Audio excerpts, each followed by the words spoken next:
안녕하십니까. 하루의 경제 주식 마무리 경주마 이재용입니다. 오늘 모처럼 빨간색 레이스에서 힘차게 정보를 가지고 달려보도록 하겠습니다.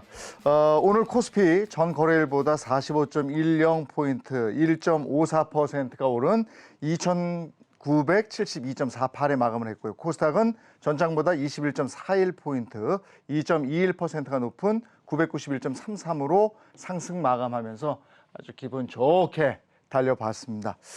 양적 긴축을 서두르지 않겠다. 파월의 입에서 빨간불이 켜졌어요. 그래서 아시아 증시도 괜찮았고 우리 증시도 괜찮았고 그래서 증시에 참여하는 분들 오늘 기분 괜찮은 하루였을 것 같습니다. 자, 그럼 본격적으로 오늘 하루 어떤 일이 있었는지 출연자분들과 얘기 나눠보도록 하겠습니다.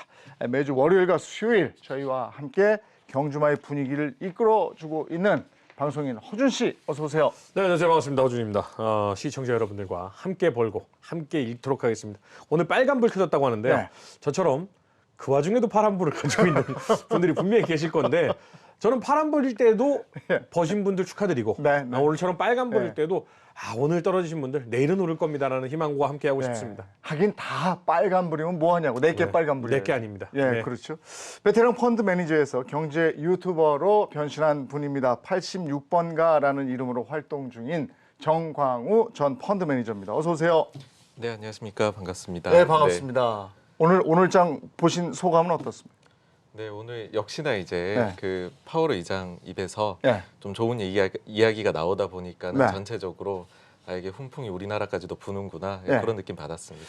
오늘 이슈 세 가지로 저희가 분석을 해서 하나하나 앞에 얘기를 좀 하고 본격적인 얘기로 갈 거거든요.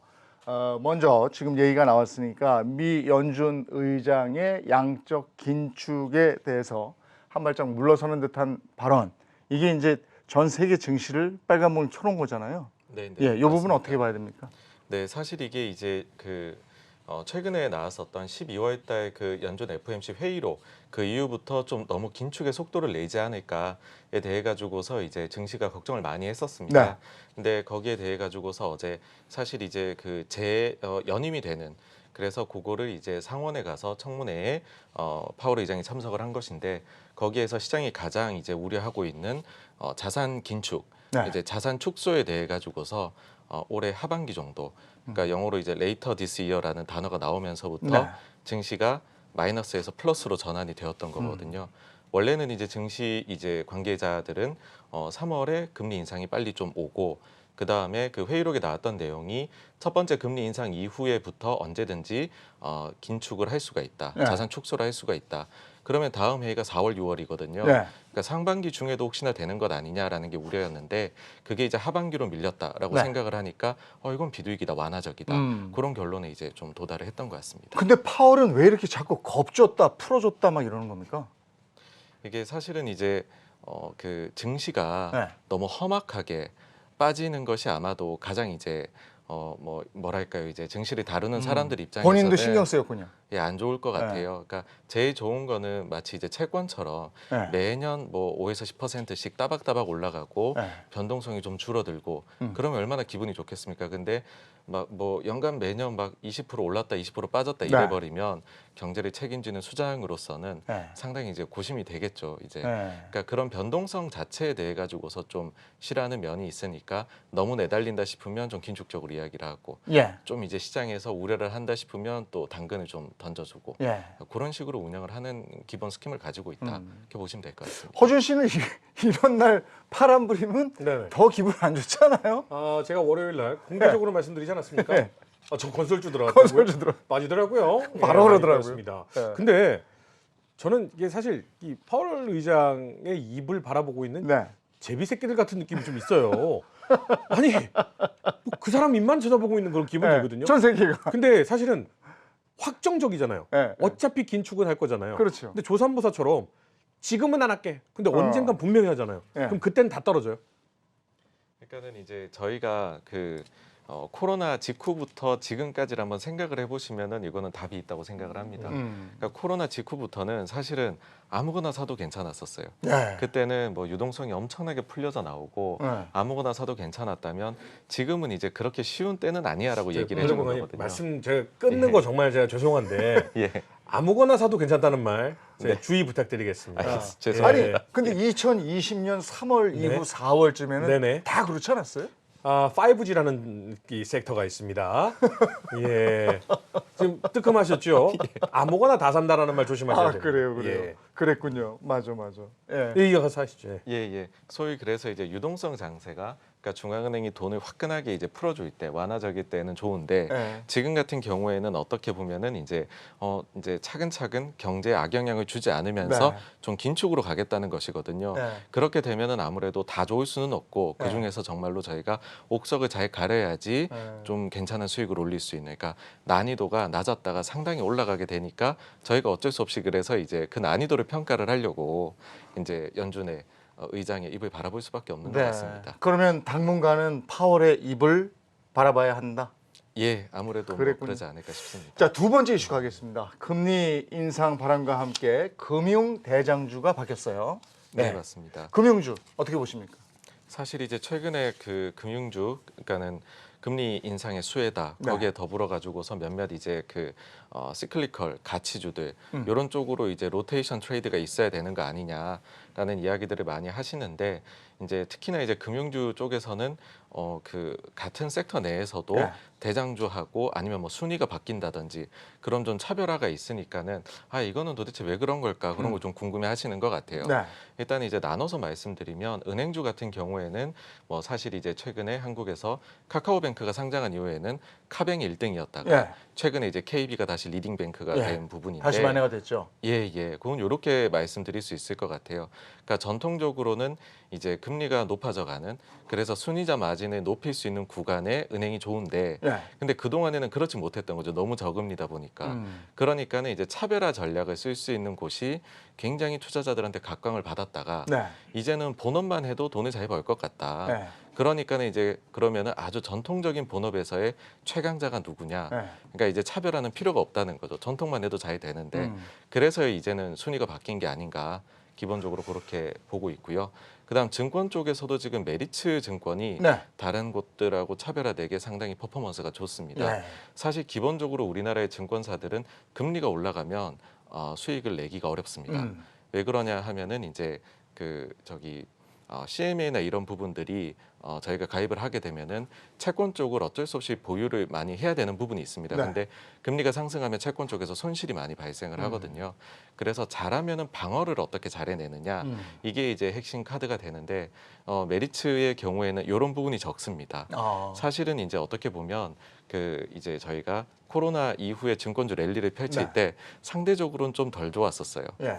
그러니까 그때는 좋은 게 뭐냐면 금리가 내려가니까 전통적으로 잘하는 증권주들, 대표주들 그리고 이제 그렇다는 말 자체가 리테일을 잘한다는 거거든요. 그런 쪽 강점의 기업들이 각광을 받았는데 지금은 이제 메리츠의 경우에는 그쪽은 좀 약하고 다른 분야가 강하거든요.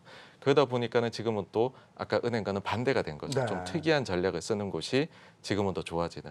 여기에 더불어서 자사주를 많이 사고 있습니다. 그러니까는 이제 이 회사가 자기 자본이 한 5조 정도 되는데 지금 최근 1년 사이에 한 3천억 이상. 네. 그러니까는 뭐 7% 이상을 지금 자기 자본을 심지어 소각까지 할 예정이거든요. 그래요? 예, 맞습니다. 그러다 보니까 다른 증권사하고 너무 이 부분이 예. 좀 차별화가 되니까 좀 반대로 움직이면서 순위도 뒤바뀌는 그런 모습을 좀 보여주고 있습니다. 오늘도 KB금융하고 메리츠증권은 제법 올랐죠. 예, 맞습니다. 그러면 지금 어떻게 우리는 금융이나 증권주를 담을 때입니까? 담기엔 좀 부담스러울 때입니까? 아무래도 이제 이거는 이제 결국 또 연준 얘기를 할 수밖에 없는데 금리가 달려 있다 보니까 지금 미국 네. 같은 경우는 제법 올랐잖아요. 예, 뭐 미국에서는 거의 뭐 이게 지금 시장을 이끌어가는 네. 주식으로 지금 여기고 우리도 있는. 그렇게 되지 않을까요? 그러니까 한국도 그 모습이 지금 계속 나타나고 있는데 네. 아무래도 이제 궁금한 부분들은 그걸 것 같아요. 이제 지금 이제 올라가는 건 알겠는데 그래서 어디까지 갈 수 있을 거냐 이 늘 금리가. 그게 불안해요. 예, 내가 산 게 상투일까 봐. 맞습니다. 그래서 요거를 저희가 좀 확인을 하는 구간이 결국은 필요하지 않을까 이고 만약에 금융주를 눈여겨보신다, 투자를 하신다라고 하면 사실 지금 금리 방향성 향후 제일 중요하게 보는 게 연준이 3월에 첫 금리를 올릴 때 네. 그때 이제 연준에서 어떤 정도 강도로 향후에 이제 긴축이나 이런 걸 갈 것이냐가 네. 상당히 많은 힌트를 줄 것 같거든요. 네. 그러니까는 그때 가서 완전히 이제 방향이 잡히지 않을까 이고 네. 근데 예, 번가님, 예. 지금 이제 말씀 중에 3월 네네. 이후 이렇게 얘기를 하셨는데 예, 예. 제가 금융주를 눈여겨 보던 시절 들어가지는 않았어요, 금융주. 올랐잖아요. 네. 안 들어갔겠죠, 제가. 예. KB 같은 경우가 3만 원대 후반, 3만 7, 8천 원. 네. 신한 같은 경우가 3만 원대 초반. 네. NH가 한 10,000원, 기업이 한 8,000원 할 때였었어요. 이때 들어가면 좋지 않겠느냐라는 고민을 하고 있는데 지금은 그거보다 엄청 많이 올라 있는 상태거든요. 그럼. 네. 근데 3월 이후라면 이미 다 오른 다음에 또 고점을 확인해야 돼요? 그러니까 사실 이제 그거를 말씀을 드린 이유는 최근에 사실 좀 차별화된 퍼포먼스가 좀 강하게 짧은 기간에 강하게 나타났거든요. 그러다 보니까는 사실 그런 모습이 계속되긴 어렵다고 생각을 합니다. 들어가면 안 된다. 예, 그래서 조금은 이제 저희가 눈여겨봤더라도 네. 조금은 이제 여기서 더 이제 뭔가를 보여주려면 추가적인 이제 여기서 뭐 금리가 더 올라갈 거야, 훨씬 더 아니면 이 기간이 굉장히 이제 투자자들 생각하는 것보다 강도가 셀 거야. 그런 부분들이 조금은 더 있어야 되지 않을까라 생각합니다. 소위 사실 최근에는 저희가 이제 빈집 노린다라고 흔히들 이제 일할 때는 얘기를 했었는데 네. 너무 없었거든요. 너무 없어서 급하게 채운 면들도 좀 있는 것 같습니다. 알겠습니다. 미리 들어간 분들은 괜찮지만 축하드립니다. 지금은 좀 조심해서 이렇게 네. 접근을 하시고 한 3월쯤 또 보면 좋겠고. 네, 예. 네. 자, 이번에는 아까 뭐 파월의 입만 보는 게 아니고요. 요즘에는 뭐 시기가 시기인지라 대선 후보들의 입을 바라보잖아요. 오늘도 그런 얘기들 했죠. 공매도에 관련해서 어떻게 보셨습니까? 네, 사실 이제 공매도라는 것은 거의 뭐 지금은 개인 투자자들의 거의 철천지 원수 예. 같은 그런 이제 취급을 받고 있는데 물론 내가 좋아하는 기업에 누가 공매도를 한다 나쁘게 보고 굉장히 기분이 나쁘죠. 근데 이게 저희가 뭐 각종 이제 글로벌 기준에 맞추려면 어쩔 수 없이 뭐 도입을 해야 된다 그런 것 때문에 사실 이제 코로나 이후에 멈췄다가 재개를 했지 않습니까? 네. 그래서 이것도 어쨌든 이제 시장의 유동성을 공급하고 가격 발견 기능하는 뭐 순기능이 이제 있는 걸로는 뭐 많은 연구 결과 드러났다 보니까 어쨌든 이제 필요하기는 한데 네. 그럼 이거의 운용의 묘를 어떻게 잘 살릴 것이냐 그 부분들을 아마 지금 유력 대선 후보들께서 말씀을 해주신 것 같아요. 이재명 후보하고 윤석열 후보는 어떻게 얘기했죠? 그 이제 이재명 후보의 경우에는 좀 기울어진 운동장을 일단 바로 잡겠다. 네. 그러니까 이제 기관이나 외국인 투자자들은 사실 이제 만기도 없고 그 다음에 더 높은 레버리지로 이제 그 더 낮은 이율로 공매도를 할 수 있는 반면에 개인들은 상당히 제한적이다라는 거죠 모든 게. 그래서 이 부분들을 좀 바로 잡겠다. 라고 하는 부분인 거고 그 다음에 이제 윤석열 후보의 경우에는 만약에 이제 이 부분 때문에 공매도 때문에 주가가 빠르게 급락을 해버린다 그러면 일종의 저희가 이제 증시가 급락하면 서킷 브레이커 이런 거 도입을 하지 않습니까?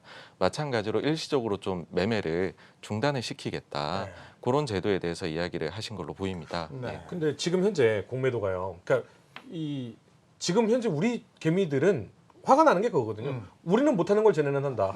예, 그리고 지들끼리 쑥덕쑥덕 해가지고 공매도를 처리하는 경우가 있다. 근데 공매도를 하는 순간 누가 공매도를 시작했다라고 마치 주식 거래 호가창을 보듯이 할 수 있는 제도를 만들면 어차피 지금 이제 이재명 후보도 이게 불공정 거래 같은 경우는 확실히 제재를 하겠다라고 하셨으니까 네네. 그들이 그러면 정확하게 매도와 매수를 하는 것을 퍼포먼스를 디지털로 MTS나 HTS에서 보여주면 그러면 불공정은 못 하잖아요. 그러면 개미가 야 누가 공매도 걸었다. 우리 힘을 합쳐서 저거 다 써버리자. 그래서 쟤네들 내일 죄송합니다. 거꾸로 걸려가지고 우리가 그냥 저 회사 아작 내버리자. 가능하잖아요. 네, 거기에 대해 말씀을 현실을 드리자면은 디지털로. 네. 예, 사실 이게 저희는 이제 HTS를 보시면은 어느 증권사에서 뭐 몇 주 지금 매매가 되고 이런 게 다 나옵니다. 네. 근데 많은 외국에서는 이런 제도 자체가 없습니다. 그러니까는 이게 한국의 특징이라고 할 수 있고 이쪽은 정보 공개가 많이 된 거기는 하죠. 근데 이제 공매도의 경우에는 일정 이제 지분율 이상을 하게 되면 그 부분도 매일 신고를 하게는 되어 있습니다. 네. 근데 이게 현실은 어떻게 되어 있냐면 저희가 공매도를 할 때 증권사 그 프라임 브로커리지 서비스를 이용을 하게 되고 네. 그러면은 증권사 명으로 이게 나오게 됩니다. 그러니까는 사실 이제 그 공매도를 하게 되는 주체 자체는 자산운용사일 텐데, 근데 거기에 이름으로 뜨는 건 아니고 증권사의 수합북으로 그냥 그 증권사 이름으로 뜨게 되거든요. 네. 그러면은 이게 누구인지 사실은 개인 투자자분들은 현실적으로 모르시는 게 현실인데, 네. 근데 이 부분을 완전히 이제 그 뭐랄까요, 이제 그 디지털화를 한다 그럴까요? 이게 하기에는 지금 이게 전부 다 사실상 수기로 되고 있습니다. 그게 잘못됐다는 거죠. 그래서 요거를 이제 디지털화를 하자고 하는 부분에 있어서 정부 당국에서는 이게 비용적인 측면이 너무 많이 든다고 네. 계속 사실 이제 개인 투자자분들이 계속 원하셨던 거는 코로나 이후로 이거를 왜 이제 못 하느냐. 네. 인데 지금 아직까지는 그 부분에 대해 가지고서는 좀 비용 문제가 크다. 아니 현실적으로 이거 그런 얘기를 하고 이 계세요. 프로그램을 개발하는 비용이 크다고요? 뭐 저도 정확한 금액은 모르겠지만은 당국에서는 그렇게 이건 말씀을 사실은 하신 말이 안 걸로 된다고 알고 있어요. 생각해요. 저희 우리나라요 엄청난 IT 강국입니다. 프로그래머분들 잘하시거든요. 외국 같은 경우에 뭐 수기로 한다고 하셨는데 외국 같은 경우에는 진짜로 공매도가 어떤 기업에 잘못된 공매도가 들어왔다 그러면 단합을 해가지고 그걸 집중 매수하는 그런 사건들도 많이 있었잖아요. 네, 네. 근데 저희가 과분한 거 바라는 겁니까? 누군가가 공매도를 한다. 그 정보는 공개되어야 한다. 이게 개미의 바람이에요. 공매도를 없앨 수 없다면 응. 제대로 운영을 해라 그쵸. 이런 얘기인 거고, 근데 선진국 지수에 편입되기 위해서는 공매도를 없앨 수 없다 이러니까 공매도는 해야 됩니다. 제대로 운영을 응. 해라 이런 얘기를 하는 그렇죠. 거고, 시장에서는 그래서 이재명 대선 후보와 윤석열 대선 후보 누구의 말이 더 옳은 것 같습니까? 사실 개인적으로 느끼기에는 이제 양측에서 주장하는 것들이 현실적으로 이게 개인 분들이 느끼시는 그 울분을 씻어내줄 수 있는 제도는 아니다라고 생각을 합니다. 아, 알겠습니다. 요거 딱 알겠습니다. 하나라니까요. 예. 우리 대선 후보님들 그것만 아시면 돼요. 이거 그대로 디지털로 공개하면 예. 모두가 공정한 세상이 되면 예. 저희가 힘을 합쳐서 공매도 세력을 우리 힘으로 때려잡을 수 있습니다. 예? 예, 오늘 파월발 훈풍 그리고 금융주 관련해서 얘기, 또 대선 후보의 입, 공매도 이렇게 해서 알아봤고요. 자, 이번에는 투자를 대체 어떻게 해야 될지 답답한 마음을 한번 뻥 뚫어보는 시간 갖도록 하겠습니다. 2022년 투자 전략에 대해서 깊이 있는 얘기를 나눠보도록 하죠. 전문가 한 분 더 모십니다. 더 퍼블릭 자산운용의 김현준 대표입니다. 어서 오세요. 안녕하세요. 반갑습니다. 네, 안녕하세요. 네. 오늘 앞서 저희가 이슈에 대해서 하는 얘기 들었죠? 네. 예. 그 중에서 딱 하나 짚어주실 게 있다면요. 허준 씨가 네. 경제를 관심 많이 갖고 계시네요. 잃어본 사람이기 때문에. 네. 네, 그 정도 아, 느낌입니다. 예. 그렇게 하면 될 것 같습니까? 공매도 아니요. 부분에 있어서? 아니요. 공부를 많이 하는 거랑 돈 버는 거랑 또 다르거든요. 네. 아니 근데 공매도가 진짜로 디지털로 실시간으로 거래하는 걸 보여주는 게 네. 그렇게 어려운 일은 아니라고 생각이 드는데요. 저는 IT 전문가 아니기 때문에 그건 잘 모르겠고 예. 공매도가 있건 없건 간에 네. 공부 안 한 사람은 잃게 되고 예. 공부한 사람은 벌 수 있는데 예. 그 공부라는 게 네. 그냥 이렇게 경제 뉴스만 봐가지고는 공부가 안 되고 네. 좀 선별적인 방법을 통해서 공부를 해야 됩니다. 그러면 그 공부하는 방법 한 가지 팁만 주신다면요. 어떻게 공부해라? 일단은 주변에 좀 호기심을 많이 가져라. 그래서 세상사에? 예를 네, 들어서 아까 이제 얘기 나온 게 뭐 파월, 예. 뭐 금리, 네. 공매도 이런 거 나왔잖아요. 예. 근데 저는 사실 무슨 얘기인지 잘 모릅니다. 어. 그냥 들어보면 아 그렇겠구나라는 걸 아는 거지. 네. 파월 의장이 뭐 3월에 뭐 어떻게 할지, 네. 공매도를 이렇게 하면 정말 좋을지 안 좋을지 안 와닿거든요. 네. 저는. 근데 그게 아니라 예를 들어서 지금 두 분 같은 경우는 이제 방송인이시잖아요. 네. 그러면은 방송에서 어떻게 움직이더라. 요새 일반 방송에서 뭐 유튜브로 넘어가더라. 네. 아니면 어느 방송사가 어느 제작사가 잘 하더라. 네.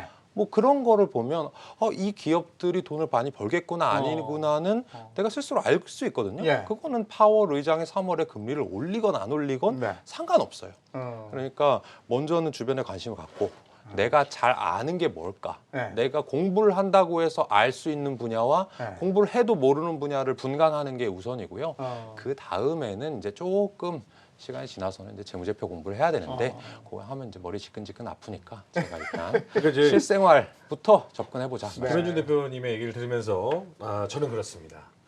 김현준 대표님은 투자회사 대표님이시니까 네.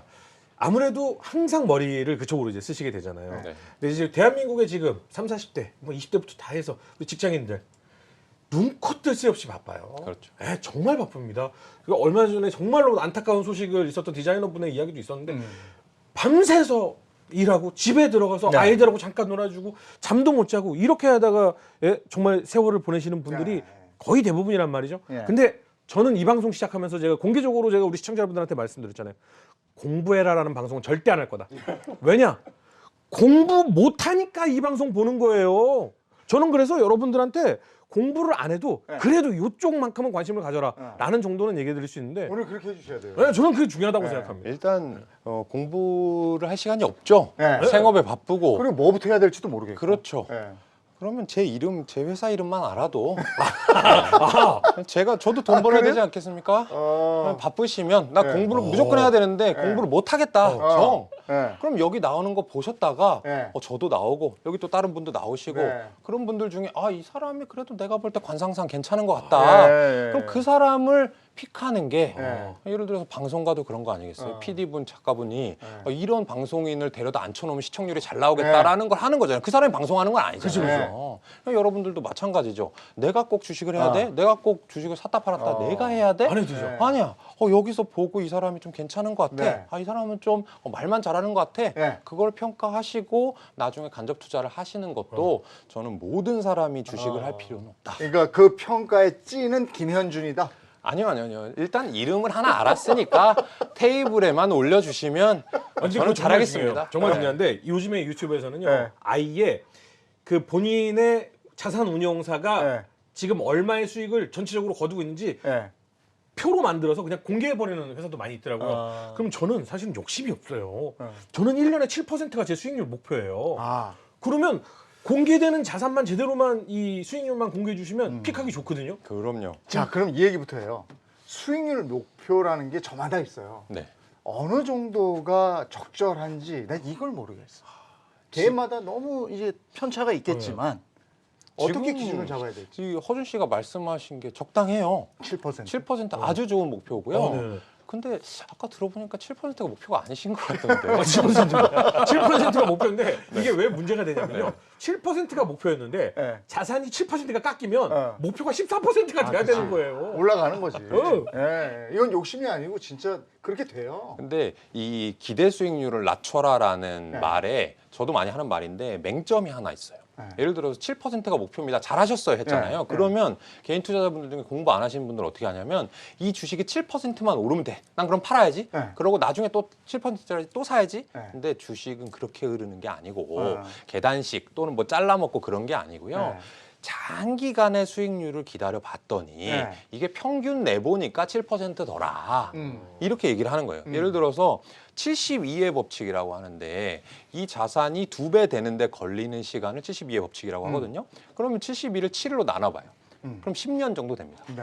그럼 내가 어떤 기업을 샀어요. 그 기업이 그냥 꾸준히 잘해서 10년 후에 2배만큼만 몸집이 커져 있으면 내가 7% 달성하는 거거든요. 근데 아까 이제 말씀 들어보니까 뭐 금융주도 주가도 깨고 계시고 건설주 했는데 실패하고 그게 지금 몇 달 동안 계속 바뀐 거잖아요. 그렇죠. 그들이 2배 몸집을 불릴 만한 시간 내가 애를 키우면 분유 먹였다가 밥 먹이고 유치원도 보내고 학교에서 꾸준히 장기적인 목으로 볼 거 아니야. 자기적 안목으로. 근데 주식할 때는 이거 7%만 오르면 되니까 일단 샀다가 오늘 하루라도 상한가 갈 수 있으니까 7%면 난 안전한 거야. 기대 수익률이 낮은 거야라고 하는데 기본적인 이 7%라는 말은 맞지만 발상이 조금 잘못됐다. 그러면 우리가 이제 상장 주식을 해서 7% 수익, 네. 근데 옆에서는 2배를 드셨네, 뭐 3배를 드셨네 이런단 말이에요. 그래서 급한 마음에 상장 주식으로는 7%밖에 안 되는데 비상장 주식이라는 게 있네. 이래서 비상장 주식을 많이 하는 분들도 계시더라고요. 그렇죠. 그거 어떻게 접근을 해요?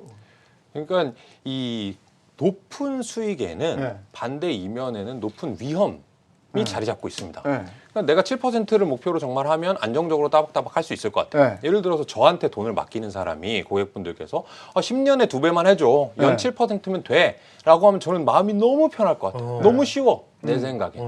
근데 70%를 해달라. 그런 사람들이 이제 비상장 하는 거잖아요. 그러면 실제로 비상장을 누가 좌지우지하냐를 봐야 되는데 정말 초거액 자산가들이 합니다. 주로. 그리고 그 사람들이 그걸로 부자가 된 게 아니에요. 이미 부자는 뭐 물려받았거나 자기가 사업을 했거나 해서 모은 자산 중에 아주 일부 몇십억 있는 사람들이 1억, 2억 정도를 비상장에 해서 아, 요건 대박 나면 좋고 네. 아님 말고 네. 해야 되는데 아까 말씀해 주신 그런 개인 투자자들은 네. 나 1, 2억밖에 없는데 이거 해가지고 비트코인으로 내 친구 번만큼 따블 먹어야 돼. 네. 이런 생각으로 돈을 넣는 거잖아요. 네. 근데 그때 운이 안 따르면 그렇지. 돈을 다 날리는 거고 운이 안 따를 확률이 더 높은 게 그렇게 이게 위험한 고수익인 투자군요, 그러니까. 그럼요. 이 정보가 상장 주식이라고 하는 거는 어느 정도 우리나라 거래소의 그 기준에 맞추어서 네.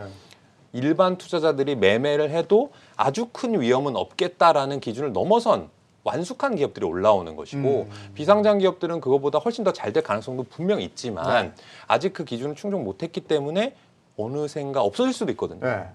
근데 그런 거를 내가 판별할 수 있겠느냐. 그렇지. 상장 주식도 못 해가지고 수익률이 안 나는 사람들이 네. 더 어려운 시장에 가서 공부를 잘해서 나는 고수익을 얻겠다? 이런 거는 투기에 불과하죠. 근데 그게 코스피가 있고 코스닥이 있고 우리가 증권사 그 들어가 보면 말이에요. 그리고 비상장 주식을 거래할 수 있게 돼 있어요. 네, 근데 코스피 코스닥에 거래 실적이 있어야 여기로 들어갈 수 있더라고요. 그렇죠. 그러면 장에 들어가 있는 거니까 네, 우리 매매를 하잖아요. 네. 네. 할 수 있는데 이런 거예요. 코스피가 코스닥보다는 기준이 더 까다롭습니다. 네. 그러니까 코스닥이랑 코스피를 이제 똑같다고 생각하시는 분은 사실 잘못된 거예요. 그런 것처럼 코스닥 밑에 있는 코넥스라든지 KOTC라고 해서 비상장 기업들도 우리 지분을 좀 편안하게 거래할 수 있게 해줘라는 기준을 만들어서 해놓긴 했는데 네. 그게 코스닥보다도 기준이 낮습니다. 네. 그러니까 이제 MC님께서 말씀하신 것처럼 어느 정도의 자산이 있는 사람들 그리고 그 정도의 위험을 감내할 수 있는 성향을 가진 사람들만 하도록 제도를 만들어놨는데 네. 그 중에 하나가 일부 예탁금이 몇 천만 원 이상 되는 사람만 하세요. 그러니까 아무나 들어오지 마세요 하는 문턱인 거죠. 마찬가지로 비상장 주식은 좀 위험하다고 생각하십니까? 네, 사실 이게 상장 주식도 최근에 보면은 네. 좀 불미스러운 사태들이 일어나고 그렇지 않습니까? 네. 근데 비상장은 그보다도 더 정보에 있어 가지고서 네. 비대칭이 심하기 때문에 예, 이거는 정말로 뭐 정말 잘 알고 있는 회사가 아니면 네. 예, 정말로 어려운 난이도가 굉장한 투자라고 생각합니다. 비상장 주식을 내가 그럼에도 불구하고 투자하겠다 하면 무슨 공부를 해야 됩니까? 그 기업이 상장 비상장을 가리면 안 돼요. 그 기업이 뭘 만들고 누구한테 어떻게 파는지 네. 그거를 당연히 알아야 되고 그게 앞으로 더 팔릴지 덜 팔릴지는 최소한 알아야 되는데 네. 아마 지금 보시는 분들 중에 내가 투자한 그 기업이 과연 뭘 하고 있는지 아까 이제 이 매니저님 유튜버님께서 말씀해 주셨는데 뭐 금융주들이 뭘 해서 돈 버는지도 모르고 아 그냥 금리 오르면 은행주 좋대 뭐 이런 생각으로 하시는 분들은 네. 그 변수가 어떻게 변했을 때 그 기업의 가치가 어떻게 변했는지 알 수 없기 때문에 네. 기본적으로는 어떤 쉬운 기업들 비즈니스 모델이 단순해서 내가 입고 쓰는 뭐 옷을 만드는 회사다. 네. 그러면 비상장이지만 내가 패션에 원래 감각이 있어. 네. 요거 요새 잘 팔리던데 강남에서 여성분들이 되게 많이 입던데 라고 하는 최소한의 그런 분석 능력이 시장을 봐야 된다. 필요합니다. 네. 네. 아까 이제 투자 수익률 한 7% 정도 허준 씨가 얘기를 해줬어요. 네네. 근데 포트폴리오 투자 종목은 몇 개 정도 가지고 가세요? 저 같은 경우에는 약 이제 18개 종목이 지금 있습니다. 18개, 네네네. 7% 목표에 저는 18개. 포트폴리오입니다. 적절하다고 보십니까? 제 생각에는 뭐 제가 볼 땐 조금 많은 것이 아, 아닌가. 원래 요게 사실은 말씀드려야 되는 게 있는데 요전까지는 사실 10개 이하의 종목으로 줄여놨었어요. 아, 그렇죠. 그래서 집중 투자를 하고 있었는데 갑자기 리포트라든가 여러 가지 어떤 이 애널리스트 분들이라든가 이제 방송 이제 주의 깊게 봤을 때 건설에 대한 얘기가 이렇게 나오더라고요. 근데 건설을 봤죠. 타픽과 차픽 있지 않습니까? 그리고 중소건설업체가 있지 않습니까?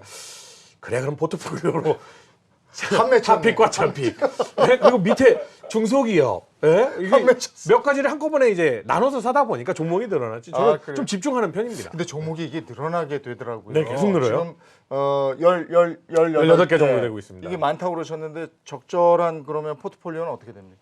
제가 생각할 때는 뭐 한 5개에서 10개 정도 개인 투자자 입장에서는 동의하십니까? 저는 취지는 동의하고요. 근데 더 적어야 된다고 봐요. 아, 그래요? 네. 5개, 10개보다 더 적어야 돼요? 네. 그러니까 분석을 할 수 있어야 되는데 이게 종목이 많으면 많을수록 내가 생업에 바빠 죽겠는데 건설업도 알아야 되고 금리도 알아야 되고 패션 감각도 있어야 되고 IT 전망도 봐야 되고 이렇게 하는 거는 불가능해요. 리스크가 자꾸 커집니다.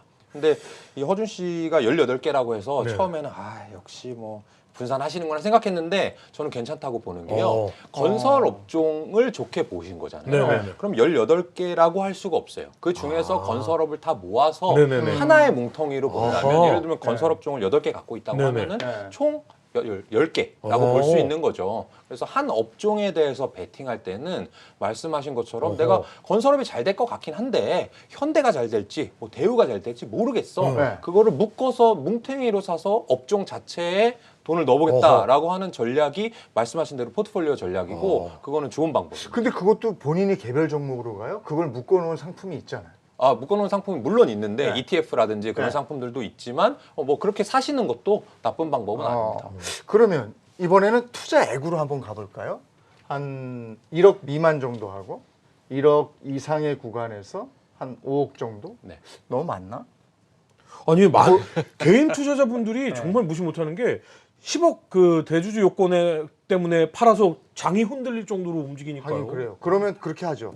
1억 미만일 때와 1억에서 10억, 10억 이상일 때 어떻게 나눌까요? 저는 종목 수는 네. 10억이어도 네. 한 3개에서 5개. 아 그런 거예요? 한 제가 100억이 넘어가면 모르겠어요. 네. 왜냐면 제가 100억이 없거든요. 모르겠는데 10억 정도까지는 그렇게 해도 전혀 무방합니다. 이거 동의하십니까? 그 이제 뭐 그 개수에 대해 가지고서 예 아무래도 조금 현실적으로 적게 하시는 것이 네.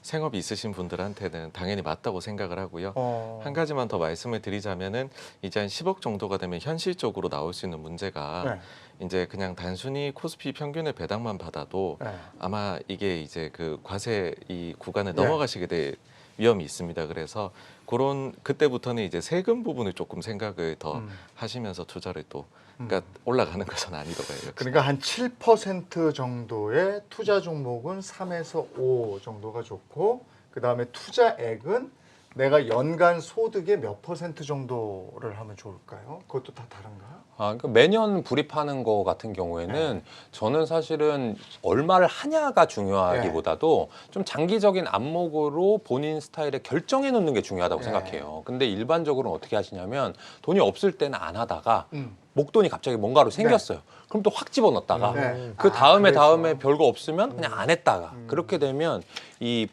나누어서 투자하는 적립식 투자의 가장 좋은 장점이 올라갈 때든 내려갈 때는 내 마음 편하게 일상적으로 집어넣을 수 있다는 게 좋은 점인데 그렇게 돈이 생기면 많이 넣고 아닐 때는 안 넣고 이런 방법보다는 내가 앞으로 이만큼의 돈이 들어올 것 같아 또는 뭐 나 몇 년 후에 결혼할 거니까 또는 집을 살 거니까 돈이 나갈 것 같아 라고 하는 최소 3년 이상의 안목 그리고 재무 설계를 해놓고 그것을 안분해서 예를 들면 36개월로 안분해서 돈을 주식 계좌에 넣는 것이 나을 것 같습니다. 조금 더 구체적으로 들어갔어요. 이제 설도 다가오잖아요. 근데 그 요즘에는 한 2천만 원 정도는 미성년자한테 증여가 가능하니까 2천만 원을 그냥 통장에 넣어주지 않고 이걸로 주식 통장을 만들어서 굴리더라고요. 맞습니다. 이럴 때 2천만 원을 가지고 어떻게 하는 게 좋을까? 무슨 대안이 있을까요? 이거는 너무 이제 그 좋은 부분이 사실은 지금 당장 쓸 돈도 아니고 자녀가 성인이 된 이후에 뭐 이거 가지고서 막 학자금에 좀 보탠다든지 본인이 결혼할 때 좀 보탠다든지 할 수 있으니까 이거야말로 정말로 10년, 20년을 내다보고서 아주 이제 자신 있는 종목에 뭐 이제 집중 투자할 수 있는 그런 자금이 아닌가 생각합니다. 그게 뭘까요? 뭐 그 부분을 이제 제가 직접 말씀드리기는 뭐 조금 전기자동차, 반도체 뭐 이런 건가요? 이제 그 사실 이제 저희가 섹터로 이렇게들 많이들 말씀을 하시지만 사실 이게 그 승자가 딱 된 기업들이 보면은 이렇게 완전 개별적입니다. 그러니까 아주 전통 산업이라고 승자가 안 나오는 것도 아니고 하기 때문에 이거는 사실 탑다운으로 저희가 산업 보는 건 탑다운이라 하지 않습니까? 그보다는 아주 기업 단에서 바텀업으로 보시는 것이 정말 좋지 않을까. 네, 저는 그렇게 생각해요. 저는 우리 개미분들하고 전 똑같은 입장이니까요. 7%씩 10년이면 더블입니다. 2010년 넘으면 4천 돼요. 그죠? 한 푼도 안 쓰고 그냥 계속 굴릴 때예요. 20년 모으면 8천 됩니다. 그죠? 2천 넣고. 그죠?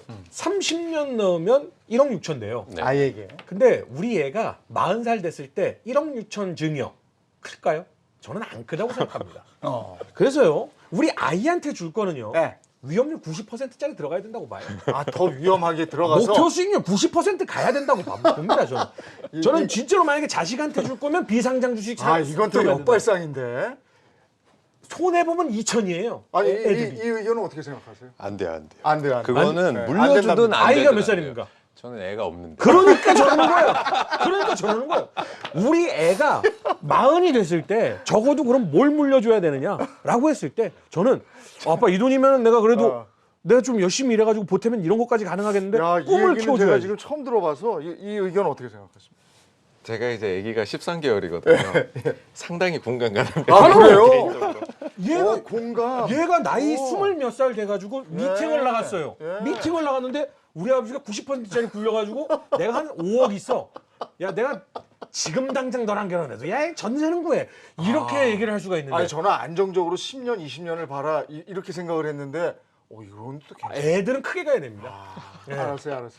이거는 다 투자자들이 판단하실 몫입니다. 아니, 여러분 책임은 다 본인에게 있습니다. 이 두 가지 방법이 있네요. 예. 예. 자, 그러면 실패하지 않고 종목을 제대로 픽할 수 있는 방법 네. 뭘 어떻게 해야 됩니까? 조금 전에 이제 전기자동차 말씀을 해주셔가지고 제가 이제 개인 투자자분들한테 가장 쉽게 돈 잃지 않는 방법 하나만 얘기하라면 네. 지금 잘 나가는 거, 지금 경제방송에서 사라고 하는 거, 아, 그다음에 뭐 작년 재작년에 대박 난 거 네. 이런 것만 빼도 네. 그해 농사를 망치진 않아요. 아, 예를 들어서 작년에 네. 테슬라가 엄청나게 올랐어요. 그렇죠. 그럼 올해도 오를 수 있습니다. 잘 몰라요. 저는 테슬라 분석해 본 적이 없으니까. 근데 확률적으로 과거 통계적으로 보면 그렇게 열답을 난 주식이 다음 해도 또 오를 확률보다는 네. 많이 오른 건 좀 떨어지고 네.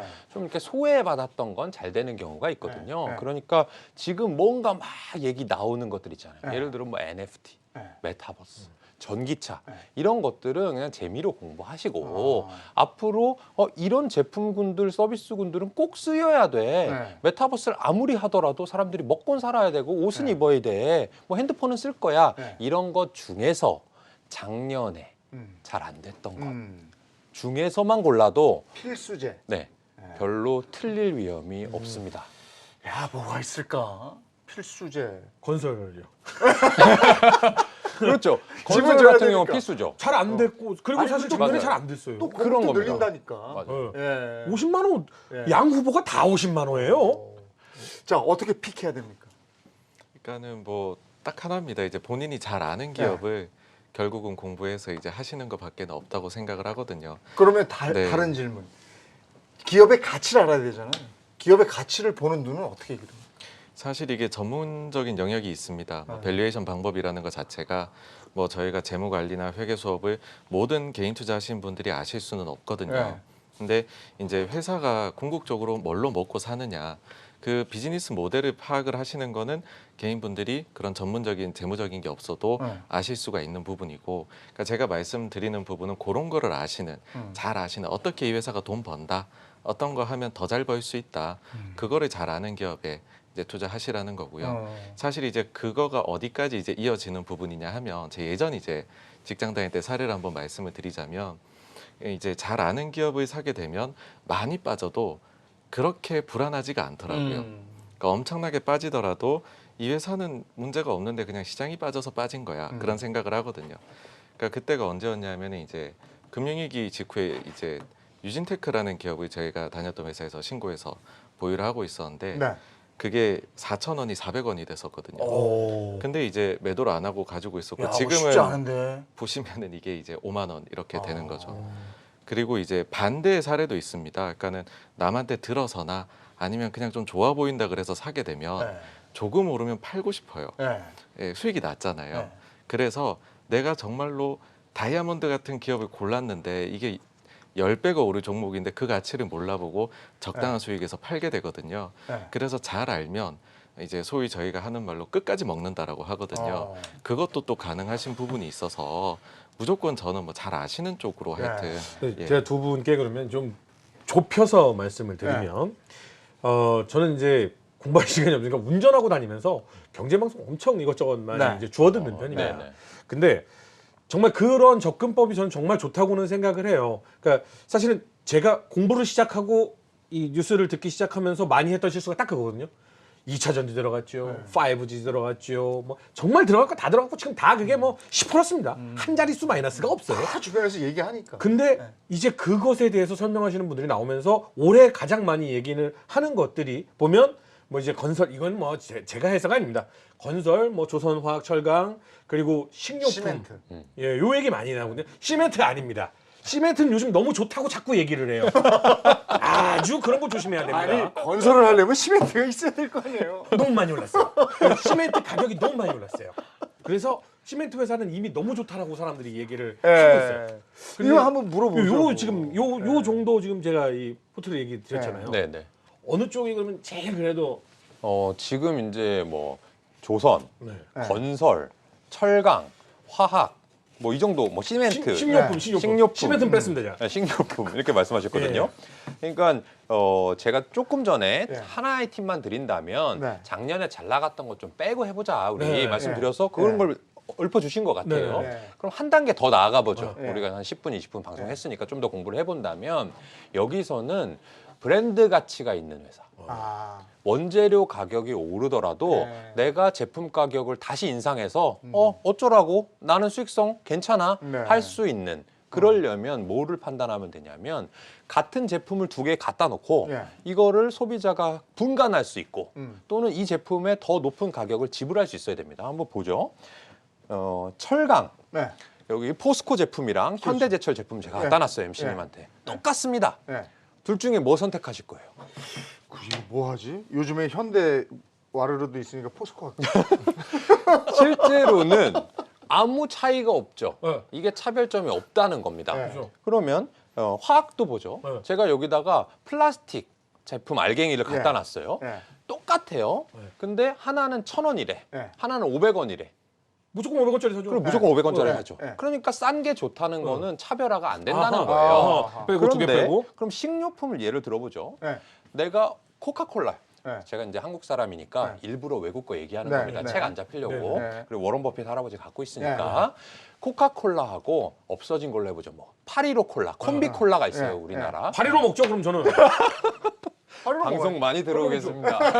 아니 근데 이거는 제가 무슨 얘기 하시는지 네. 아는데 코카콜라와 펩시가 있으면 펩시 주면 화내는 사람들이 있어요. 그렇죠.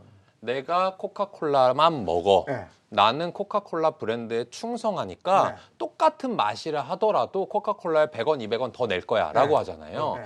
그런 것들 순서대로 매겨보면 네. 식료품 같은 경우는 브랜드가 있는 회사가 꽤 있습니다. 네. 그 밑에 이제 조선이나 건설 같은 경우는 건설 브랜드 있죠. 네. 내가 어떤 아파트 있죠. 브랜드 네. 있는 회사 좋아? 네. 건설 있죠. 그렇죠. 네. 조선 같은 경우는 우리가 브랜드를 알 수는 없어요. 우리가 배를 안 사니까. 우리 대표적인 것들이 있죠. 네. 근데 몇 가지. 하지만 그게 기술력들이 있을 네, 거잖아요. 그러니까 이 회사의 조선을 발주해야 되겠다라고 네. 하는 것이 우리가 소비자가 아니라서 잘 모를 뿐이지 있습니다. 그런 순서대로 보면 우리가 어떤 문제가 발생했을 때 작년과 같이 그리고 최근에도 마찬가지인데 인플레이션이 일어나서 네. 원재료 가격이 올라가면 얘네가 소외돼 있었지만 더 이상 올라갈 수 없을 수도 있어. 또 떨어질 수도 있어. 하지만 그런 문제가 발생했을 때도 나는 교섭력이 있어, 힘이 있어, 브랜드 가치가 있어 하는 업종들이기 때문에 네. 상대적으로 식료품이라든지 건설이라든지 조선이 저는 철강, 화학, 시멘트보다는 조금 더 편안해 보인다.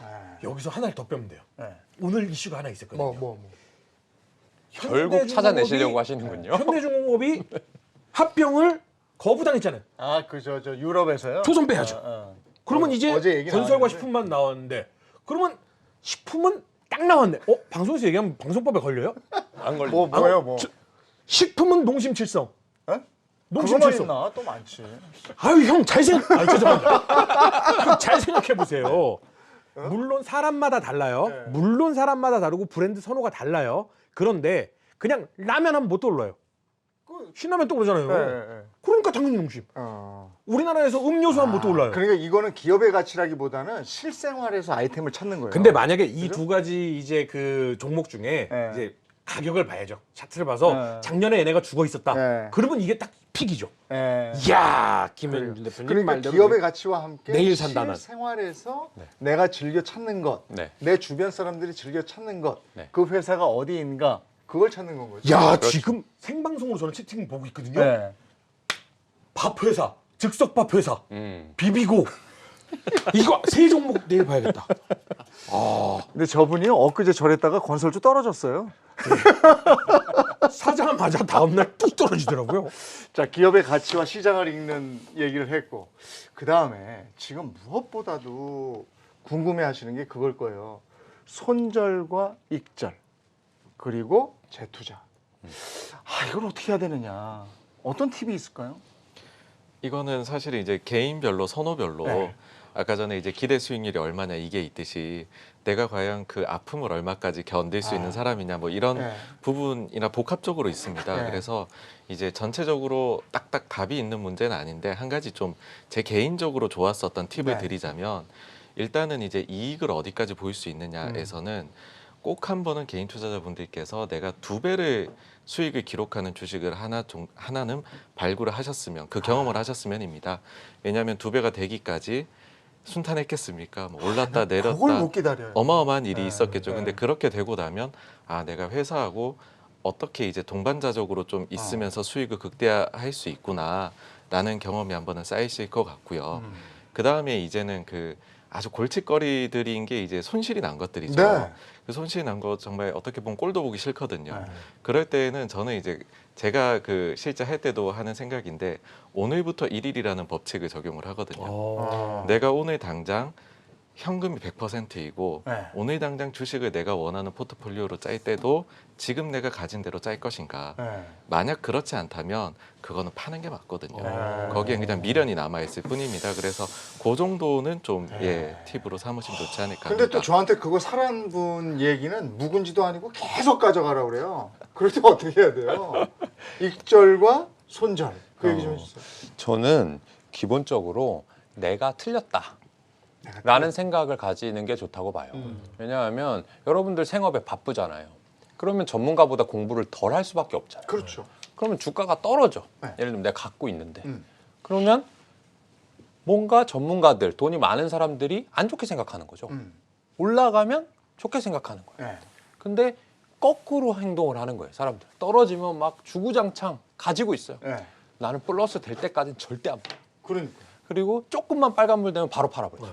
그렇게 하면 네. 손실은 확대되고 수익은 조금일 때 끊어버리니까 돈을 못 벌어요. 그러니까 저는 여러분들이 공부를 하고 투자를 해야 되지만 또는 공부를 안 하면 간접 투자를 해야 되지만 만약에 공부도 안 하고 투자를 그냥 내가 직접 해보고 싶어. 난 펀드 매니저 절대 못 믿겠어 하시면 떨어지는 거 파시고요. 네. 올라가는 걸 더 사세요. 네. 반대로 물타기 하지 말고 불타기 하는 방법이 사실은 내가 모른다, 네. 내가 틀렸다. 그리고 전문가나 미스터 마켓이라고 하는 네. 주식시장의 평균적인 값이 더 잘한다는 겸허한 네. 자세를 가지고 따라가는 방법입니다. 물타기 하지 말고 불타기를 불타기를 해라. 네. 근데 저는 야. 김현준 대표님이 오늘 나오셨으니까 진짜 전문 분야를 제가 한번 묻고 싶어요. 네. 그러니까 저는 가장 현명한 투자를 하는 방법을 개미들은 계속 찾아야 된다고 생각하거든요. 공부는 그걸 제일 많이 해야 된다고 생각을 해요. 근데 그 중에 하나가 뭐냐면 저희가 왜 펀드 매니저, 전 펀드 매니저시죠? 네. 펀드 매니저 그리고 뭐 이 자산운용사, 뭐 증권사를 왜 못 믿느냐? 이들은 거래를 해야 거래를 세금을 받을 수, 그러니까 거래세를 수수료를 수수료를 받죠. 받을 수 네. 있는 거잖아요. 이익을 많이 번다고 해서 본인들이 딱히 많이 버는 건 아니잖아요. 그들의 도덕적 해이. 지금 그 회사 이사들 대표들도 주가 올랐다고 막 주식 펑펑 던져대는 이 사회에서 지금 어디 얘기인지 알겠어요. 그들의 도덕적 신념. 나는 우리 고객님을 위해서 최선을 다할 거야. 이걸 어떻게 믿어? 못 믿겠거든요. 그러면 진짜 좋은 투자 운용사 혹은 펀드 매니저 네. 그런 믿을 수 있는 내 자금을 맡기는 곳을 선별하는 방법. 지금 대표시니까 그게 제일 전문 분야 아닌가요? 네, 그렇죠. 어떤 걸 보면은 그 회사에 이 회사는 해도 되겠다. 제가 뭐 여러 가지 방법론들이 있는데 뭐라고 이제 타사나 타 업종을 말씀드리긴 좀 네, 부담스럽고요. 지금 이제 허준 씨께서 말씀하신 그대로에 대한 답변만 해드릴게요. 네. 만약에 제가 어떤 일을 하는데 고객의 수익과 나의 이익이 일치하지 않으면 말씀하신 대로 수수료를 하는 비즈니스라면 고객이 돈을 버는 것보다 고객이 얼마나 매매를 많이 해서 나한테 수수료를 주느냐가 중요하겠죠. 그거를 알아봐야 됩니다. 아까 제가 기업에 주식 투자할 때도 그 기업이 돈을 어떻게 버는지 알아야 투자를 할 수 있다 했잖아요. 그러니까 만약에 저희 회사에 관심이 있으시면 이 회사가 돈을 어떻게 버는지 알아야 돼요. 김현준의 머릿속에 과연 뭐가 들어있나? 사람들을 많이 모으는 걸 원하는 거냐? 아니면 그들의 수수료를 내가 빼먹길 원하는 거냐? 아니면 그들이 돈을 많이 벌었을 때 나도 같이 버는 방식이냐? 근데 타사는 얘기 안 하지만 제 회사는 얘기할 수 있으니까 저희 회사 같은 비즈니스는 고객이 돈을 많이 벌어야 됩니다. 왜냐하면 그 번 수익의 몇 %를 가져가는 그런 헤지펀드라는 업종에 있기 때문에 나이스하네. 그 방향성에 있는 회사들을 고르는 것이 사실은 전문가를 고를 때 이 말만 번지르르게 하는 사람 많아요. 그럼요. 그건 그 기질입니다. 말 잘하는 사람 못하는 사람 다 있고 말 잘해도 돈 뺏어 먹는 사람이 있고 말을 못해도 묵묵히 돈을 벌어주는 사람이 있거든요. 당당하게 물어보세요. 나 돈 계약할 건데 너는 수익이 어떻게 돼 있어? 또는 너는 지금 어디다 투자했어? 만약에 그 회사의 대표가 그 회사의 매니저가 네 돈 어디다 넣어놨어 했는데 저는 주식에는 없고요. 강남 아파트를 샀어요. 이러면 이해관계가 일치하지 않는 거죠. 그런 알겠습니다. 방법을 쓰시면 돼요. 그걸 그 선정하는 그 눈, 기준 이게 또 사람마다 달라서 그것 때문에 실패하는 분들도 많이 봤기 때문에 그런 걸 또 잘 해야 되는 것이고. 얘가 오늘 장에서 제가 궁금한 게 있어요. 오늘 장도 마찬가지로 기관하고 외국이 막 샀잖아요. 근데 우리 개인 투자자들은 또 막 팔았어요. 이게 조금 이제 익절을 한 걸로 보는 겁니까? 어떤 의미로 해석을 해야 되는 겁니까? 사실 이제 오늘 조금 증시도 크게 반등을 하고 그 다음에 이제 그 기관이나 외국인의 순매수 금액도 좀 크다 보니까 아무래도 그런 이제 질문을 주신 것 같은데 사실 이제 이게 하루하루는 크게 이제 영향이 미치지 않는다고 보고요. 저희가 전반적으로 봤었을 때는 소위 이제 동학개미 이게 되면서 지금까지 누적된 순매수 금액이 어마어마합니다. 그래서 기본적으로는 이제 제가 생각할 때는 개인 투자자분들께서는 증시에 대해서 아직까지는 좀 긍정적인 시각을 가지고서 투자를 하시는 것이 아닌가 굉장히 많이 들어오셨으니까 그런 거고요. 그다음 기관이나 외국인의 경우에는 상당히 다양한 또 그들만의 사정이 있을 수도 있고요. 뭐 환매라든지 그 다음에는 금융 기법들이 있습니다. 뭐 차익, 비차익 거래도 하고 여러 가지들이 있기 때문에 거기에서 이제 순매매 물량을 보고 향후를 좋게 보는구나 나쁘게 보는구나를 저희가 판단하기에는 조금 어려운 면이 있습니다. 그래서 이제 매매 동향이 살짝 참고는 되지만은 거기서 이제 제 개인 경험입니다. 이제 답을 얻기까지는 좀 이제 부족한 정보다. 그렇게 좀 받아들이시면 좋을 것 같습니다. 오늘 장이 빨간불인데 이 장이 지속 가능성은 어떻게 보십니까? 저는 장기로 얘기하면 항상 이기는 게 주식입니다. 아, 그래요? 왜냐하면 이 인플레이션이 계속 생기고요. 인플레이션을 해지하는 수단, 인플레이션을 따라가는 수단이 실물 경제라고 하는 건데 주식이라고 하는 건 실물 경제로 그대로 반영합니다. 그러니까 시간이 지나면 계속 오를 것이고 그렇게 해왔습니다. 우상향으로 간다? 네. 근데 이제 제가 뭐 오늘이 어떨 거냐, 이번 분기에 어떨 거냐 그런 건 모르죠. 저는 좀 개미분들 저하고 똑같은 마인드에 정말 소중한 내 돈, 내 자식한테 혹은 내 노후에 어떻게 쓸까가 정말 고민인 사람인데 오늘 한 가지 팁은 일단 드렸다고 생각을 해요. 뭐 종목 쪽이나 이런 거에서는. 근데 또 한 가지가 뭐냐면 운용하시고 펀드 매니저셨으니까 그러면 저희가 공부할게요. 짧은 시간이지만 뭐 길게는 못하지만 공부를 할게요. 어떻게 검색하고 어떻게 하면은 좋은 회사 찾을 수 있는 검색을 할 수 있는지 그리고 펀드 매니저로서 혹시 내가 투자를 한번 해보고 싶은데 자산운용사, 투자운용사 이거 좀 딘 사람들이 많으니까 나는 큰 증권회사나 뭐 이런 데 갈래 뭐 신한금투라든지 이런 데 갈래 라고 할 때 어떤 펀드 매니저는 조심해야 각자 분야가 다르시니까 그럼 요거를 오늘 이제 주식 투자하시는 분들이 많이 보시니까요. 그분들을 위해서 요 팁을 주고 오늘 마무리를 하면 되겠네요. 주식 투자하시는 분들 위주로 그런 얘기를 한번 해주시죠. 뭐 공부를 어떻게 해야 되냐 하고 좋은 펀드 매니저 어떻게 찾느냐 뭐 이런 말씀하셨는데요. 공부를 하는 방법 중에 저는 가장 좋은 방법이 독서라고 생각을 합니다. 아니 투자 너무 회사 오래 걸려. 투자 회사요. 그러니까 김현준 대표님네 투자 회사가 투자 회사를 찾는 방법이요. 저 생방송 시간 때문에 빨리 해서 안 그러면 네, 한마디 해드리면 금융투자협회 전자공시 서비스라고 있습니다. 아트요? 아니요. 그거랑 달라요. 다시 한번 불러주세요. 전자공시 서비스. 금융투자협회 전자공시 서비스에 들어가면 네. 기업을 다트에서 검색하듯이 네. 펀드 매니저를 검색할 수 있습니다. 네. 그들의 성과라든지 과거 했던 방식을 볼 수 있으니까 네. 거기에서 한 팁을 찾아보시면 좋을 것 같습니다. 금융투자협회 전자공시. 예, 그 일단 매니저가 너무 많이 바뀌는 펀드는 그것만 피하셔도 일단은 그래도 근데 평균 바뀌었는지 이상 안 바꾼지 우리가 어떻게 알아요? 그게 제가 말씀드린 그 자료에 자료에 있어요. 나옵니다. 여기 나와요. 예. 그건 자료에 있더라. 그러면 제가 다트 들어갔을 때도 정말 고생했던 게 뭐냐면 어떻게 찾는지조차도 모르거든요. 금융투자협회 전자공시 들어가서 요런 단어 쳐보면 대충 감이 올 거다라는 단어 추천하는 자, 게. 그거는 한번 들어가 보시고 다음번에 모셔서 또 벌써 끝났어. 자, 건설 좀 오르기 바랍니다. 파이팅. 경주마 오늘 시간 벌써 이렇게 돼서요. 마무리를 좀 해야 되겠습니다. 하루와 경제 주식을 마무리하는 경주마. 내일은 부자들의 투자 방법이라는 주제로 여러분과 만남을 갖도록 하겠습니다. 오늘 좋은 말씀 고맙습니다. 수고하셨습니다. 감사합니다. 감사합니다.